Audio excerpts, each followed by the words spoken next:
Anyway, more good news. Oh God, I look a bit like Charlie Mullins today, don't I? Dame Andrea Jenkins, who was an MP and is now a mayoral candidate for the Reform Party, has done an interview on GB News where she explains after her sister, who was working in a hospital at the time, took part in the rollout.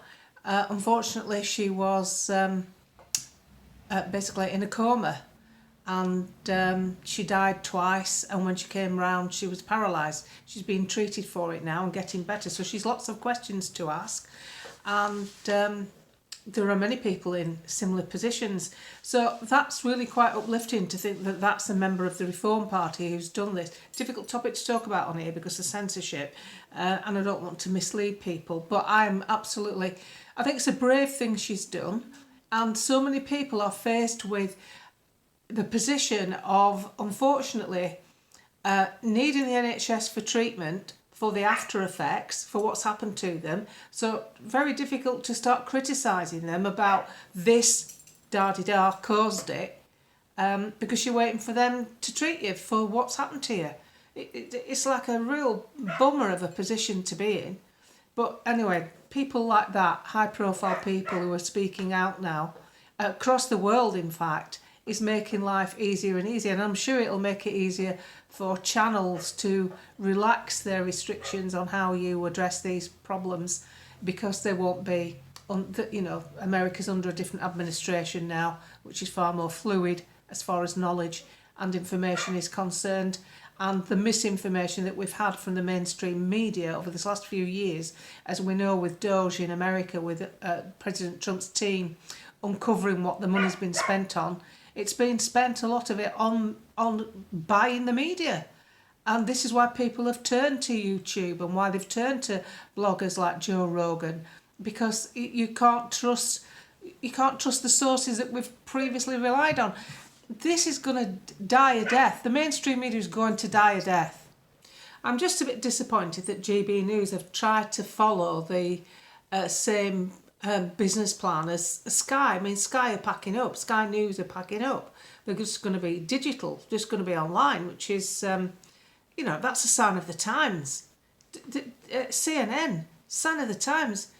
NBC, all these big companies that have produced a narrative and a twisted sense of logic are struggling big time because people won't put up with it. They seem to have missed the point, and our parliamentarians have missed the point, that we are now in a position to access information.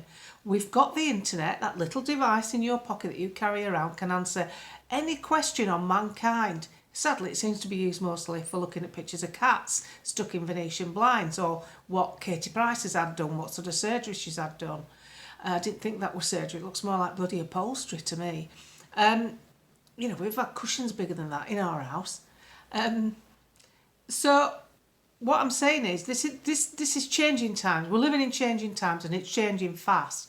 It's only a few years ago, well, say a decade or so ago, that I thought Facebook was a bit of a knocking shop. It was there for people to trap off, and my stepkids said, no, it's not that at all, it's just for socialising, blah blah blah. And look at us now, we're changing the world via social media.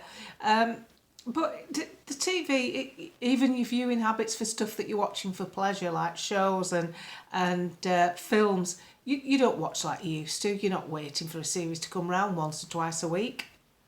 We don't have the patience for that. We want to box set. I don't know about you, but when I box set something, when I've finished, I miss them. I even missed Sopranos, and they were dodgy, weren't they? I even missed them. Oh, it's finished. I feel like a bit of a gap. Empty nest syndrome. But no, the real reason for this short video is to let you know that times are changing. More people will be becoming more outspoken. Reform are right on the ball. I've put a little short video out about this because it really does annoy me.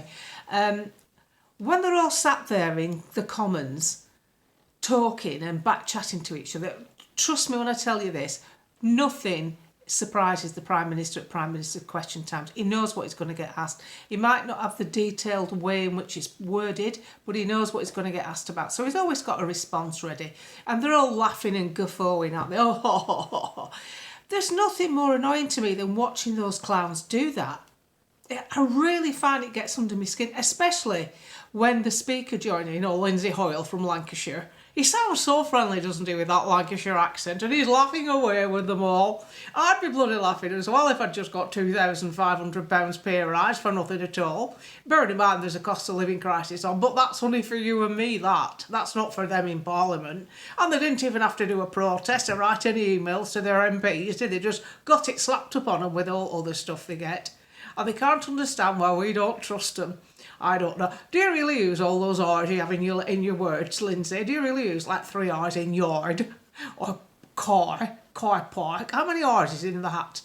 I mean, I'm just taking the rip here, but I'm serious. It's a wind-up. My husband can't watch it any longer because it's sickening to think that here we are, faced with what we're faced with, and they just get £2,500 a year more. Why don't you just all forfeit your wage rise and say, no, give it to pensioners who had the winter fuel allowance took off them?